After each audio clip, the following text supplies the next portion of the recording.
Hey there, engineers on the rough. Welcome back on board. This is Design E Engineering Process, a channel where we give a walkthrough on process engineering operations and design. So, I know today our background looks slightly different than usual, and it's nothing other than an update. We updated our Aspen Hysys from version 12 to version 14, and you do not need to worry about anything that's going to alter our progress in any way. All the equipment and the processes and protocols we've been carrying out in the version 12 are still the same on the version 14. We just have some little updates, which if you wish to update, you could also do that. But then your version 12 would still do your work perfectly fine. So as usual, let's dive in. So, engineers in the rough, it's been a while, but hopefully we still have it in us. In today's content, we're going to be looking at the refrigeration cycle. We're going to be understanding the operation concept, the theories behind the refrigeration cycle before we go into the design. As always, it's not just about designing. We need to actually understand what we're designing. So for those who are probably in the right dimension at the wrong time, as we always say, make sure you watch your previous content, like literally the beginner's content. And if by any means you're not a beginner, then you can start from the intermediate journey, beginning of the intermediate journey, for you to not get lost during today's content. So, refrigeration cycle. Let's head there. What exactly is a refrigeration cycle? A refrigeration cycle is a thermodynamic process used to transfer heat from a low temperature reservoir to a high temperature reservoir, typically for the purpose of cooling or maintaining a cold environment. Now, I need you to take note of this keyword, cold environment. The process relies on the evaporation and condensation of a refrigerant, a substance that changes phase between liquid and gas at relatively low temperatures, making it effective for absorbing and releasing. Now, we have a couple of types of refrigeration cycle, but we're going to focus solely on the first one, which is the vapor compression refrigeration cycle. This type of refrigeration cycle uses a compressor. Basically, that's the difference between the other cycles. This cycle uses a compressor. The second one, it's a vapor absorption refrigeration cycle. It uses an absorption, uses absorbers, basically uses absorbers and some other components, extra components. And for the third one, it's a gas refrigeration cycle, the fourth one, a Stirling cycle. So remember, for this content, we're going to be focusing on the first one, vapor compression refrigeration cycle. Key components of a vapor compression refrigeration cycle. Firstly, we have an evaporator. Now, this component is responsible for cooling. Yes, for cooling. Now, I know it sounds twisted, but we're going to get the hang of that shortly. The second one is the compressor. This component, as we've already discussed in our previous contents, to be precise, the beginner's journey, we know that a compressor is a device used to raise the pressure of gases from a lower pressure to a higher pressure. And the purpose of this is that we want a particular fluid to move from one point to another. So we have to create a change in pressure, a difference in pressure between the low and the high pressure gradient for it to be able to move. Now, the condenser is an equipment in this cycle responsible for absorbing heat, basically. Did I get that right? The evaporator is responsible for absorbing heat, whereas the condenser is responsible for absorption. If I absorb effect, no, that's not the dissipate. Let's say dissipate. The evaporator is responsible for absorbing heat, while the condenser is responsible for dissipating heat, and then the expansion valve, or you could call it a turtle valve, is used for decreasing the pressure of a substance. Now, something common about this four components is that two of them are the opposite of the other two. For example, the evaporator is the opposite of the condenser. The evaporator removes heat, whereas the condenser introduces heat. The compressor increases pressure, and then the expansion valve reduces pressure. So, what am I getting with this?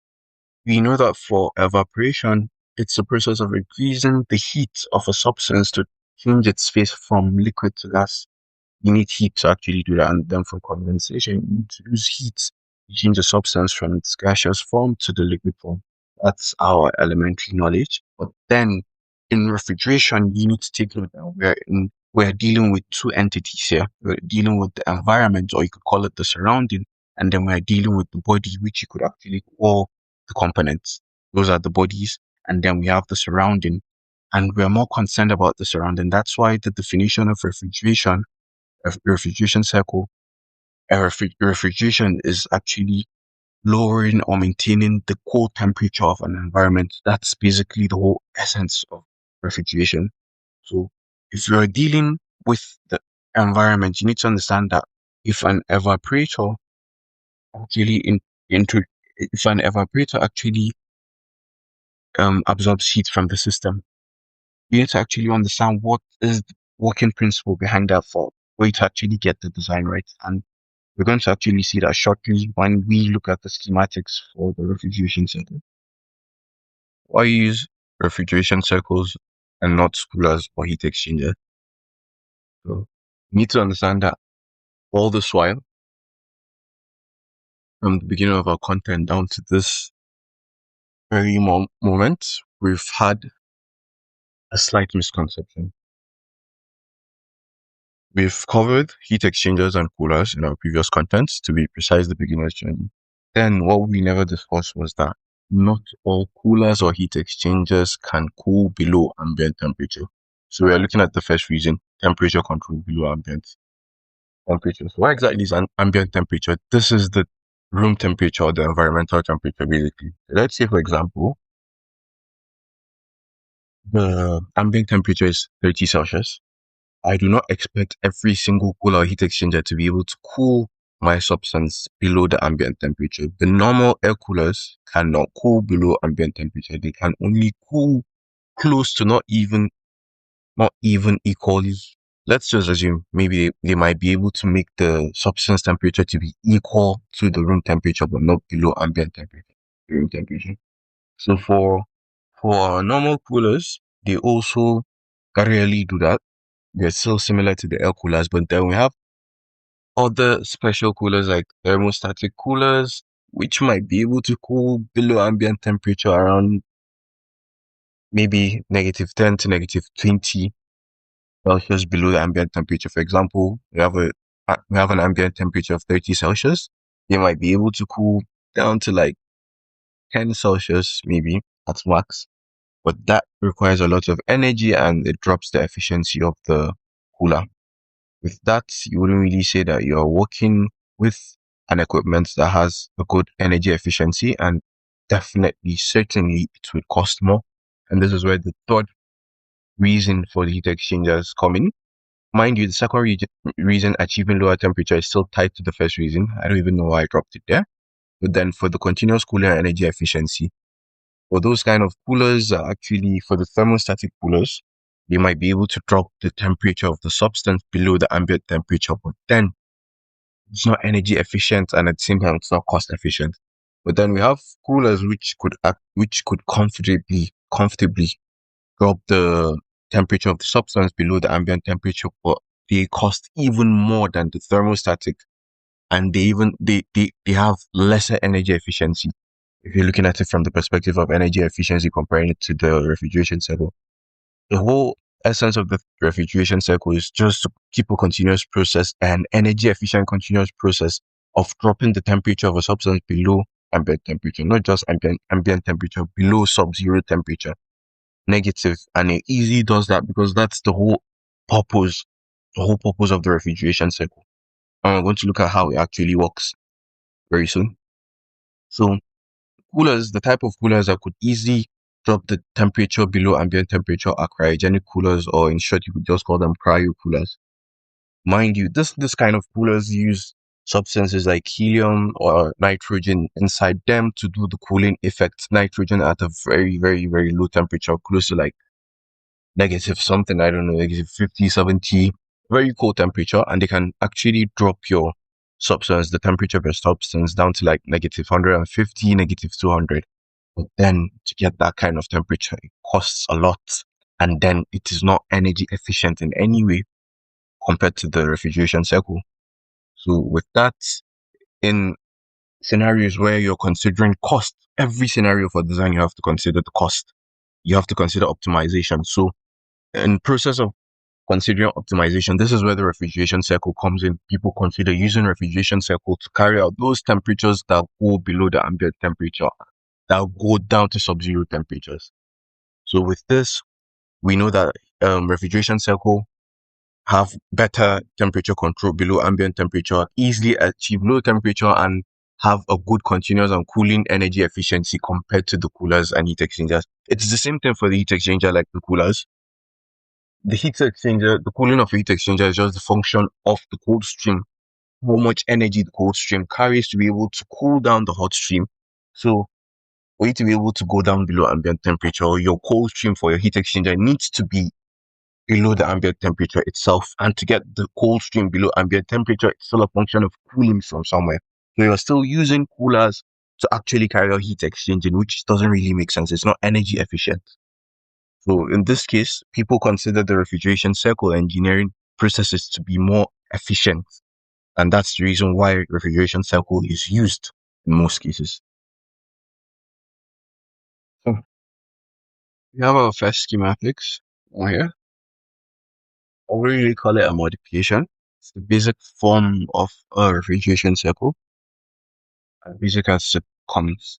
But then you need to take note that this is only for the purpose of illustration. The circle is just for the purpose. This process flow circle is just for the purpose of illustration. This is not exactly how it is in the real life, real life operation, the whole real life circle. The reason for that is that the refrigerant is supposed to enter the system at a high pressure and high temperature as a gas. I already know that temperature is directly proportional to pressure in gases or ideal gas law, Gibbs law, blah blah blah. So if it's actually in a at a high temperature and high pressure, it does actually need to enter the compressor. So that's why this is only for illustration purpose. In the real life scenario, the high temperature and high pressure refrigerant is pushed into the system through the throttling valve, and then the whole process begins. For easy understanding and illustration, we're just going to be pushing our refrigerant through the compressor in this video, and then we should just take note. We should just assume that the refrigerant is in a gas form at a low pressure. So pushing the gaseous refrigerant at a low pressure, and then it goes inside. Um, Mind you, it's a high pressure. It's a high pressure liquid. The refrigerant is placed in the real life scenario. The refrigerant is pushed into the throttling valve at high pressure as a liquid, and then it does the throttling valve does what it does, and then the process starts. We're going to look at that shortly. So let's just assume that the refrigerant is pushed into the system at a low pressure as a low pressure gas, and then the compressor does its work of raising the pressure of the gas to be able to move it from one point to another. So after raising the pressure, the high pressure gaseous refrigerant moves to the condenser. So remember we said that the condenser in our basic knowledge actually brings back brings back the gaseous state to liquid states. And in that process, it's actually losing heat. But then for this scenario called refrigeration, remember what we discussed as the definition of refrigeration, maintaining or cooling the temperature of an environment. So in refrigeration, we have two entities interacting hand in hand, the body and then the environment. Let me give it to you in a simple format. We say in thermodynamics, we say work done is done by the system, and then work done is done on the system. In a scenario where work done is carried out by the system loses heat, and then the surrounding gains heat. Or the other way around, if work is done on the system gains heat, and then the surrounding loses heat. So it's the same thing for the refrigeration, for the condenser, and then the evaporator. We're going to look at the evaporator section shortly. The condenser in this scenario, we're more concerned with the environment. the the characteristics of the environment. So that's the reason why we say the condenser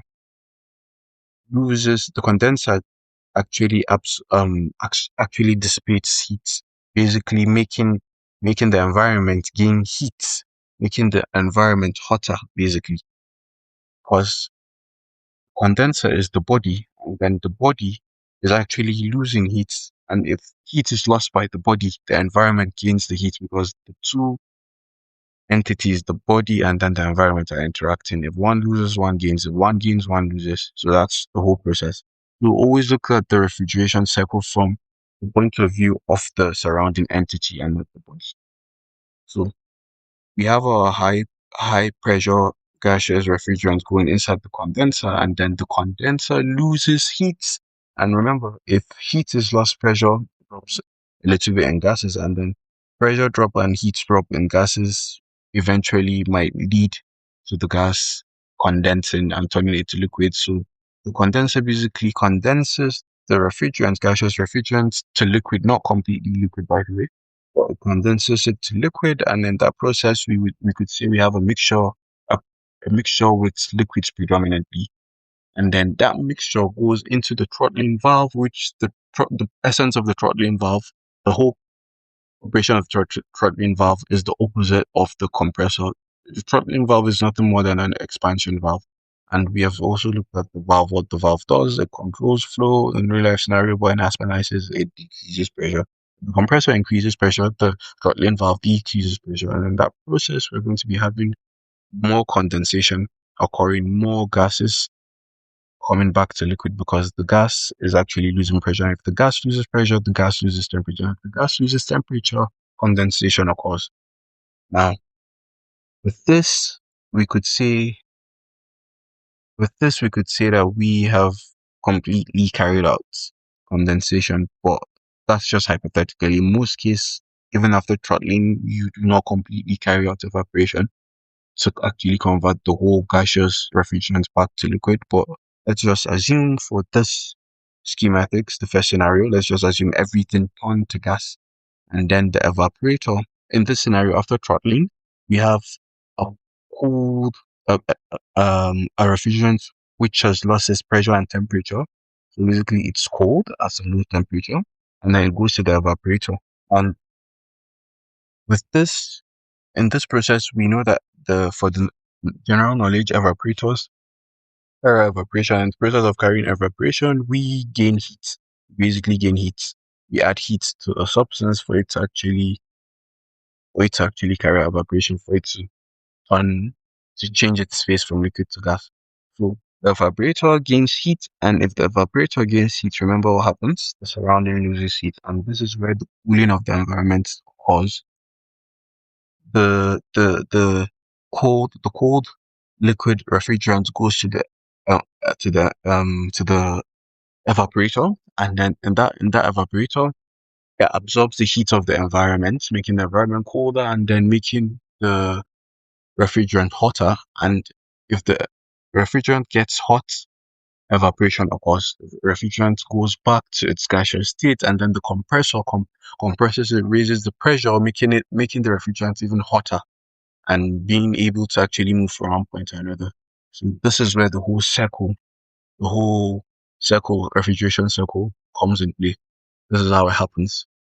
The first stage, remember, in a real life scenario, is to actually inject a high pressure liquid refrigerant through the throttling valve, and then it gets cold and loses its pressure, goes to the evaporator, absorbs the heat from the environment, becomes hotter and gaseous, and then after evaporation, then goes to the compressor to raise its pressure. So if the compressor raises the pressure, it goes to the condenser. The condenser dissipates heat, and then dissipates heat. The throttling valve further cools and further condenses the refrigerant. The refrigerant goes to the evaporator. The cold refrigerant goes to the evaporator, absorbs the heat of the environment becomes cold, it goes back to the compressor, a continuous cycle.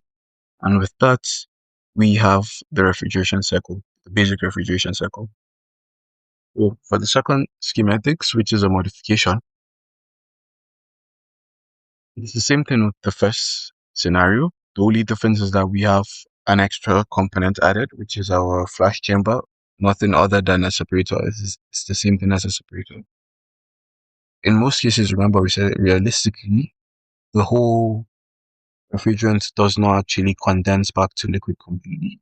You would still have a little, some elements of gases. So what the flash chamber and separator does is just to collect those gases and send them to the compressor, and then allow the evaporator to just evaporate the liquids completely to gas, and then those liquids which are now gas join these gases collected from the top, and then the whole thing is compressed and sent back to the condenser to do the whole cycle, the whole process over and over and over again.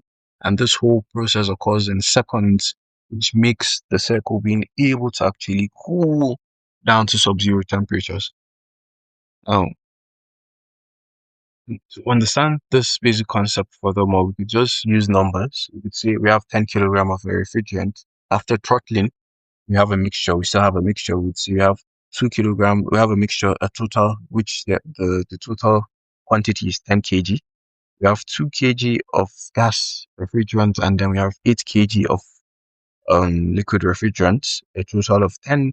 After separating our 2 kg gaseous refrigerant goes up here, and then 8 kg goes to the evaporator. With this, you have lesser quantity of refrigerant for the evaporator to actually evaporate, and this makes the evaporator do less work, and it makes the process more efficient. But then for this content, we are not actually interested in the performance or the efficiency of the components. We are majorly looking at the design. This is just extra knowledge. Lastly, special thanks to Professor O.A. Anefi Fatai for knowledge impact on refrigeration therapy. Thank you very much, Professor. And then a bonus, types of refrigerants. Before we look at the types of refrigerant, we need to understand that refrigerants are selected based on three major factors. Safety factors with respect to living organisms. In this case, we could just use humans. Safety factors with respect to the environment, and then performance. These three. Now, it also needs to be understood that no refrigerant has actually satisfied these three conditions. The best you could have is a refrigerant satisfying two, and it still remains a problem being sorted out in the modern day. So for refrigerants, you need to actually know what you're actually after before you select a refrigerant. You need to know what the whole refrigeration cycle is going to carry out.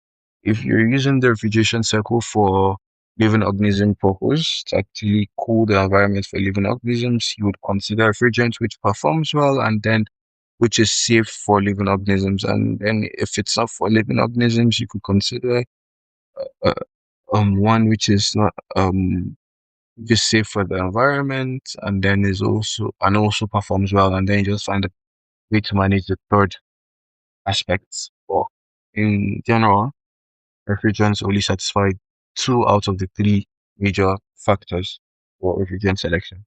So we have a number of refrigerants. The first one, we have CFCs, which are chlorofluorocarbons.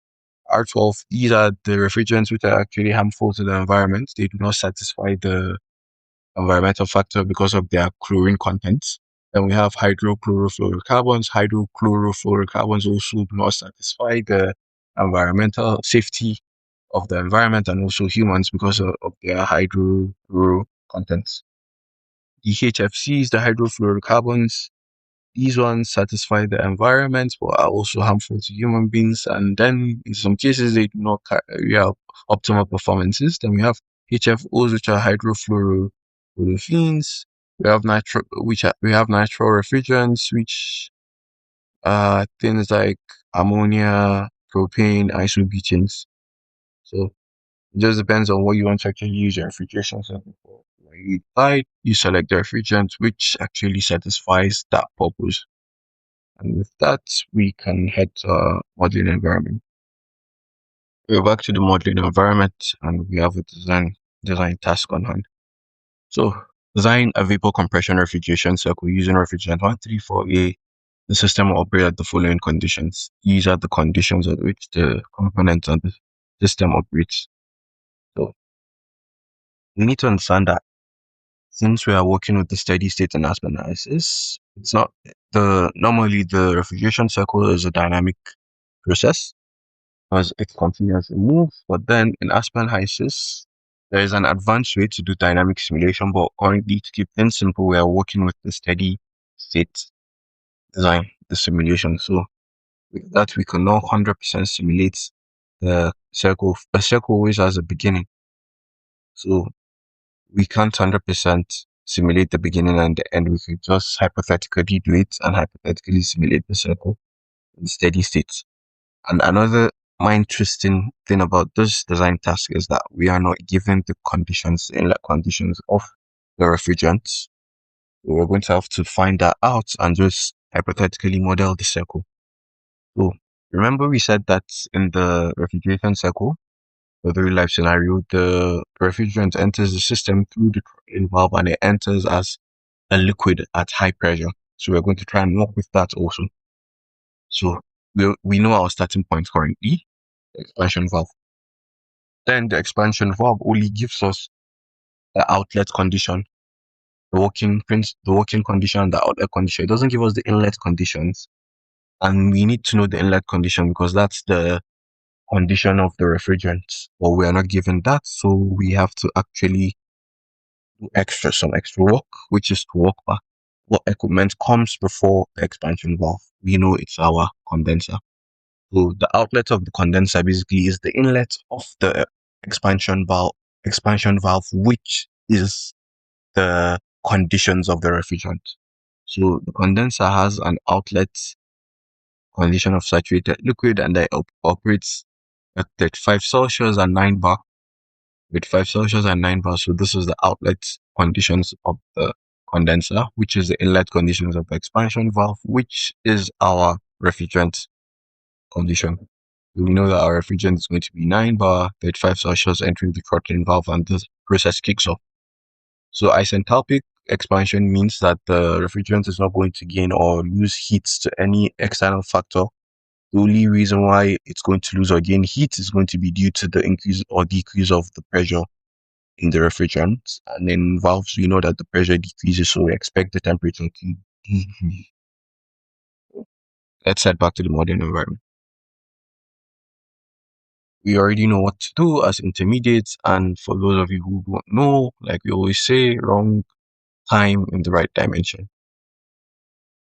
For today's content, we're going to be working with the very versatile pen Robinson, and then our composition components for the day are going to be N-hexane, refrigerant 134A, N-heptane, N-octane, and then H2O.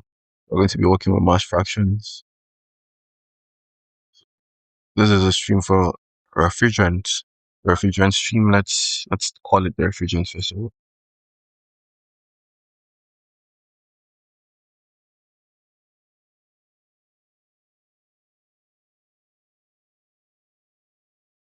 Okay. Remember our conditions for the refrigerant: 35 Celsius, 9 bar. Let's give a mass flow. We were not given the mass flow rate, so let's work with the mass flow rate of 50,000 kilogram per hour, and then composition 100%, 100% refrigerant. And with that, we've successfully created our refrigerant stream, and as you can see, it's a liquid. What we need. So let's just modify this, turn this around to be able to properly depict our circle. So we have our refrigerant. What comes up next is the expansion valve, which is nothing other than our control valve in Aspen Hysys. Let's just change the icon. Let's make it look different. Good. So we already know how to operate our valves. We will call this expanded because the throttling valve expands the gas and cooling, of course. So expanded refrigerants. And then the condition of our expansion valve, the outlet condition is that it comes out at a pressure of 3 bar. That's all we have. So we're going to pick that. It enters the expansion valve at 9 bar and comes at 3 bar. So we basically lost 6 bar. Delta P of 6 bar, changing pressure of 6 bar. And then with that, we have successfully operated our valve and let's check the outlet 3 bar, and then we're at a temperature of 0.772. So basically the temperature dropped as the pressure dropped, like we see, all due to our Gay-Lussac ideal gas law, Thomson cooling effect laws. And you could notice the vapor fraction increasing, and this is nothing other than an effect from the phase envelope of the substance and the saturation line interaction with this interaction close to the saturation line of the substance. So you have a little bit of vapor formed.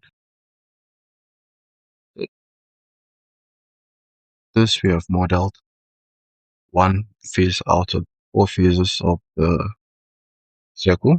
So next up we have our evaporator coming up. But unfortunately in Aspen Hysys we do not have an evaporator. We're going to have we're going to have to model that in a different way. But what could represent our evaporator is the heater, even though we need to take note that it's in the refrigeration cycle. The evaporator is not heating the refrigerant. The refrigerant is absorbing heat from the environment, and this makes the refrigerant to evaporate, basically changing its phase because it absorbs heat from the environment, which raises its temperature, and then evaporates and makes the environment lose temperature, making the environment cooler. So we could just simulate that by adding a heater to raise the temperature of the refrigerant. So this is a heater. Let's call this heater. Heater. Let's include our inlet and let's call this vaporized refrigerant. Or let's call it evaporated refrigerant rather. Evaporated refrigerant. Let's call this evaporator rather. That's better. So the energy we just make this evaporator, and then we need to specify the conditions of the evaporator, which is our heater. So the evaporator 2.5 bar. So it goes into the evaporator 3 bar, comes out at 2.5 bar. This is due to pressure loss along the equipment. We know that for some equipment in design, they do lose pressure. When operating some equipment, you do lose pressure. Equipment like heat exchangers, coolers, and heaters. So this is what basically trying to depict. And for the evaporator temperature, this -10, it's not for the evaporator or the refrigerant, it's for the environment because we are concerned with the environment for when dealing with the refrigerant. We are concerned with the environment and not the refrigerant or the equipment. This is for the environment when dealing with refrigeration cycle. But then remember, we cannot monitor the environment in Aspen Hysys. We cannot simulate or monitor the implications of the temperature and pressure of the environment in Aspen Hysys. It's for the whole process, the whole design process is for substances and equipment, not for the environment. But we do need that concept to actually be able to apply it to the environment. So we're trying to look at the concept and we see how we can apply it to the substances, but not the environment. But we need to understand that it's for the environment when you're talking about the refrigeration. But then we cannot depict the environment and model the environment, so we have to work with the substance. It's going to make sense in a short period of time. Let's just keep working. So the evaporator pressure, remember, the evaporator pressure is supposed to actually heat. Right now we're concerned with the refrigerant. The refrigerant is supposed to gain heat, which makes it evaporate. So let's just say it gains heat up to 36 Celsius and then 2.5 bar. With this, we have a gas it has completely vaporized the refrigerant, and this effect is due to the environment losing heat, which makes the environment colder to be at that temperature of -10 Celsius or more or lower actually. So with this, we have modeled our evaporator. Let's just as well. Much better. So Next up, we have a compressor coming up. We add a compressor, call this compressor, and let's add the evaporator inlet energy, let's say E, and then the outlet would be called compressed refrigerant.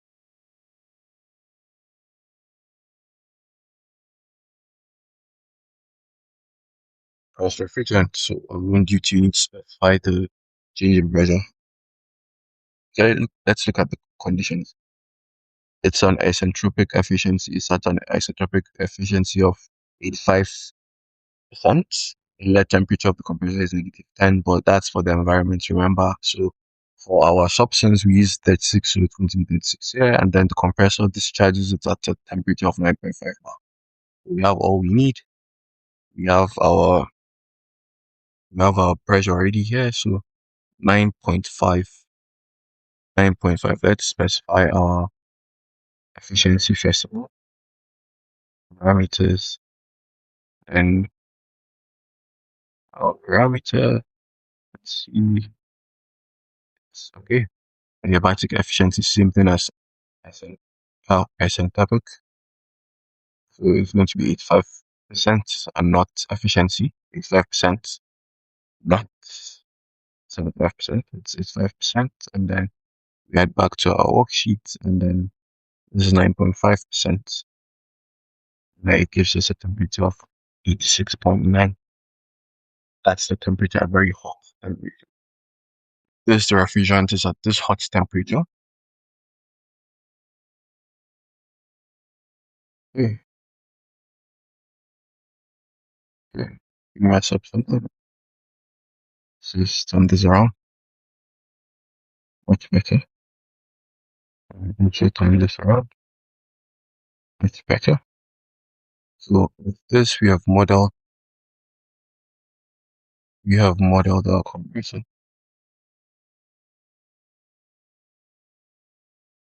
So next up goes into our condenser.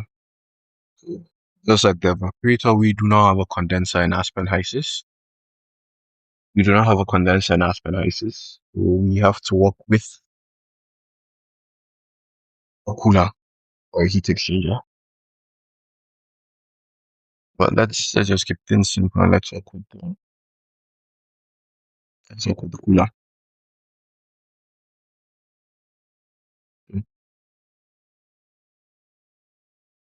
We input our compressed refrigerant. We call this E con.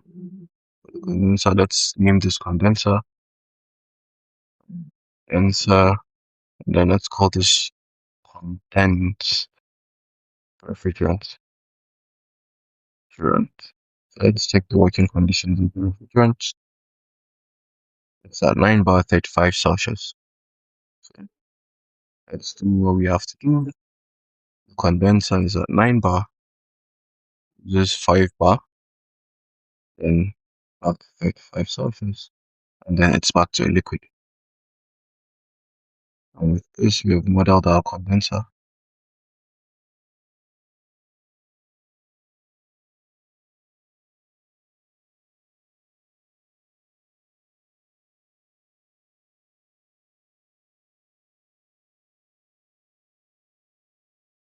I need us to take note of something very amazing.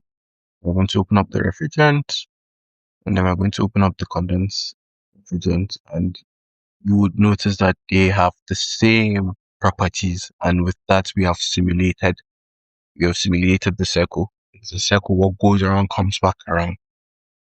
Goes around comes back around. The refrigerant is the same thing as the condensed refrigerant. It's a circle. This is the starting point, and it went back and came back around. So remember what we said, it's a continuous process, evaporation, condensing, evaporation, condensation, evaporation, condensation. That's what actually occurred. What went around came back around. And this is what we have. We have the same vapor fraction, same temperature, same pressure for the refrigerants. And with this, we have successfully modeled our circle. But to make it even better, we would just delete this and then plug in the refrigerant to actually simulate the circle properly. Voila, we have our circle. We have modeled our refrigeration circle. This is it. Process of evaporation and condensation. ICCT. In this process, this is a process where heat is introduced to the environment, but then the environment is also categorized into two with respect to the refrigeration. You have the outer environment and the inner environment. So you're focused on you're focused on cooling the inner environment. And for you to do that, you need to make the inner environment lose heat. And that heat removed from the inner environment must be dissipated, and it's dissipated to the outer environment. It's the same thing for your fridge box is cooled inside and then the outside gets dissipated. Heat is dissipated to the outside environment. You are majorly concerned with the inner environment. So it's the same thing. This heat here is dissipated to the outside environment, and then the heat absorbed in the evaporator is the heat from the inside environment. It is carried to the outside environment, dissipated, comes back to the throttling valve. The throttling valve decreases the pressure of the refrigerant who makes it colder. It goes to the environment. It goes to the evaporator, absorbs the heat, goes to the compressor, pressure increase, condenser, the speed, the heat comes back. It's a continuous process. With this, we have modeled a refrigeration cycle. So how do we use the refrigeration cycle in our process design? Well, for us to do that, remember we said we cannot model the environment. We cannot model our environment. So for us to do that, we are going to do away with our evaporator. So let's put this on hold. We're going to do away with our evaporator, and I'll show you the reason why we're doing that shortly. We're going to do away with this evaporator. We're going to replace it with a heat exchanger. The essence of this is for us to be able to make the steam, because remember we said that we're going to be using a refrigeration cycle in some scenarios to carry out cooling. So instead of using heat exchangers or coolers, we're going to actually see how we could use the cycle to cool a particular stream or we want to lose heat. And if we have this, if we have the evaporator to be here, we cannot make a stream interact with the circle because it's closed. So we need to give an opening to it. And for that, we're going to be using a heat exchanger to be able to make the refrigerant interact with that particular stream that we want to cool. And in this case, to also link the circle, the system with the environment, we could just call this environment the stream. It's basically the environment that we want to cool. Environment.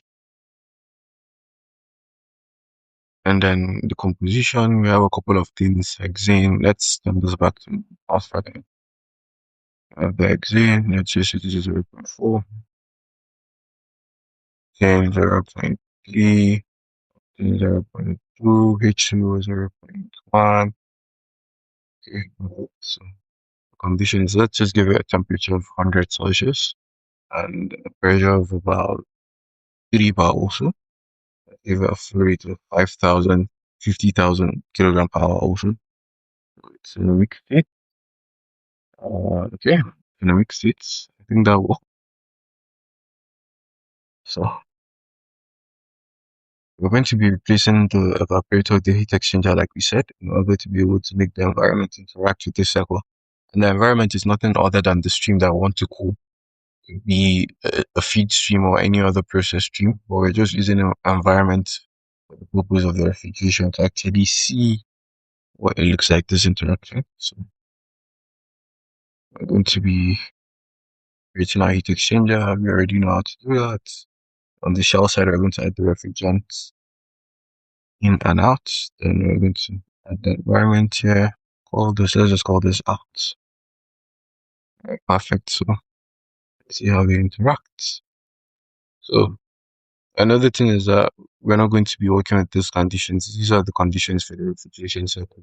Things right now, but since we're trying to, in this case, we're trying to actually make another external stream interact, those conditions might actually change. These conditions might actually change due to the conditions of this environment stream that we're introducing to the equation.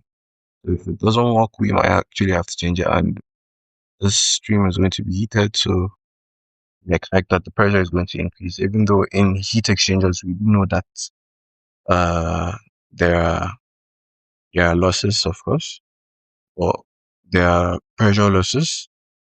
Then remember, we're just hypothetically modeling the heat exchanger to model the refrigeration cycle and how it interacts with the refrigerant, so we could vary those losses. We expect that if the temperature increases, the pressure increases also. So let's say this goes up, right? So let's then we expect the since the stream is supposed to be cool, it's an environment that we want to get cool. We just make this 2 bar, it loses 1 bar, and with that we have our environment losing heat due to the refrigerant absorbing heat from the environment. Or we could also look at it from the perspective of process design, that the stream loses heat to the refrigerant. Let's try and cool furthermore. Let's try and cool that furthermore. Let's say the refrigerant absorbs more heat. But remember, we need to bear in mind that we cannot have a temperature cross. Let's push this at 50. See what happens. Cools it furthermore. Let's push it to like 70 furthermore. But then we're having a temperature cross. Let's push it back to like 78. Yes, we do not have a temperature cross. It's like those guys will make it 79. So much better. With this, we were able to cool the environment stream down to like 77. Remember, this is just hypothetical. The process stream to like 77, and then the refrigerant gained a temperature of 79. And if we want to be able to cool the environment more, we need to remember the factors that affect rate of heat transfer, like we discussed in our previous contents. We have the specific heat capacity, which is how to deal with change in temperature, which we already did, and it seems we have already exceeded that. And then another factor, a very important factor, is the mass flow rate. In this case, we're going to be tweaking our mass flow rates to actually see how we improve this. So let's say we're going to be we're going to let's try and reduce the quantity. We could increase the quantity of the refrigerant, or we could reduce the quantity of the environment stream. Let's just reduce it. Let's say it's 50,000 right now. Uh, let's make it 10,000. High temperature across. Let's push this to like 8. Okay. Let's push it to like 40. Temperature across. Let's go. Let's make it 10. Much 5. 1. Okay. Alright. So let's make this 3.5 pressure. Make this 1. So seems the quantity is too small, so let's make it 30,000. That's better. And then let's make this. Okay, so we're having a temperature cross. Let's make this 70. Make this 73. 5. Which works. Yeah, so much better. We have 70 right here. Let's go for 5. Good. Let's go 50. Let's go 60. 67. I need to work it out. Yeah. We're having a temperature cross currently here. Let's go like 65. So temperature cross 64. Okay, I think this is ideal. So we reduced the flow rate of the environment stream, and with this we have a temperature of 66.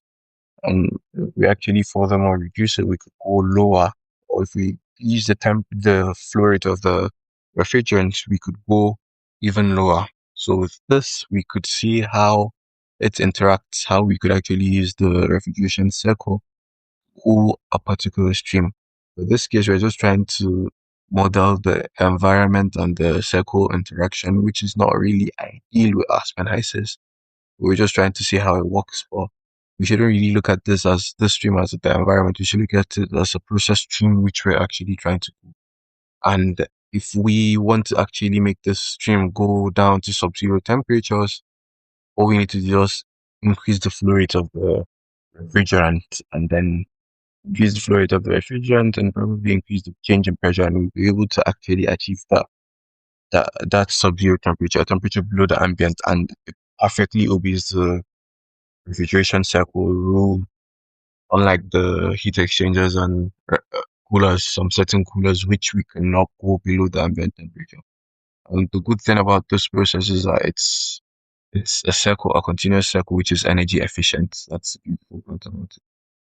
So with this, we have looked at the refrigeration cycle, the first model, and we could just do an extra to just look at the second model quickly, second modification. So all we have to do is just add a flash chamber down here. Okay. The flash chamber should be after the throttling off. On hold, we're going to break this. And then actually we broke the log. We broke it only. Let's attach that back. The refrigerant. Back on active. Bring back the model palette. And introduce a separator. We're supposed to break it from there. Let's put it on hold. We get after the expanded refrigerant. Remember, the essence of the separator is to separate the mixture, because I believe we have a mixture here. Yep, 0.24, 24%, 24% gas, and then 76% liquids. So by doing that, you're going to use the workload on the evaporator, basically making it more efficient. So yeah, let's use the outputs. Repeat this, much better. This is just the output of the environment. Then we add our inlets, expanded waters, the gases, this the liquid. Good. Right. And I'll put this back on active. Then good. So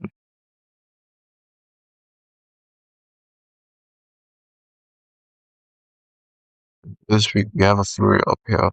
We have a flow rate of about 12,020 something kilogram per hour, and then beneath here we have about like 7,800 and something kilogram per hour. So with this we have lesser quantity of the refrigerant going to the evaporator, which makes the evaporator do lesser work, making the process more efficient. So we added a flash chamber here. That's basically what we did. And remember, the gas goes to the compressor, but then we can't add an extra stream to the compressor, because the compressor really takes one stream.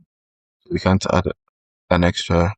We can add an extra stream to it. The only thing that we could do is just mix this gas stream with this evaporator refrigerant. They're basically the same thing. It's gas, a gas refrigerant, the composition 100% gas, and then it's also a gas here, refrigerant gas. So all we need to do is just combine the two streams and then send them to the compressor, and it works perfectly fine like that. So use a space, then this here, this on hold, break this. Let's just add our refrigerant and mix two streams. We know the equipment you're supposed to use, a mixer. So add the gas stream, and then we add the evaporator refrigerant. Also do the same thing to give us the refrigerant basically. Let's just call this mixed refrigerant. Right, so let's put this back on active. And then it's from top. Okay. Alright, so let's see how we can make this, plug this back up to the compressor. And then we have modeled, successfully modeled our, we have successfully modeled our second modification of the refrigeration cycle. And let's just have a look. Yeah, let's have a look. Heat exchanger. It's coming out. It's coming out at a temperature of 68. Right. Okay. Let's try and see if we go. Uh, we take it down. 68. You almost have a console. We'd still work with the. We'd still work with this.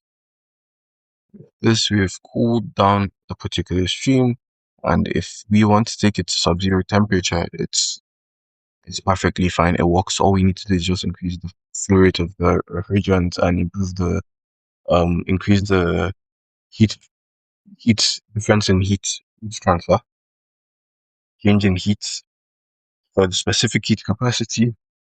It's a complex phenomenon to actually alter. So with this, we could say that we have looked at the refrigeration cycle, designed the two modifications, and it's safe to say that we have concluded the content for today. Followed us down this far. As always, please make sure to subscribe, like, click on the notification icon, and leave a comment if you found this video helpful. Thank you very much for your support. As always, we will see you in the next content.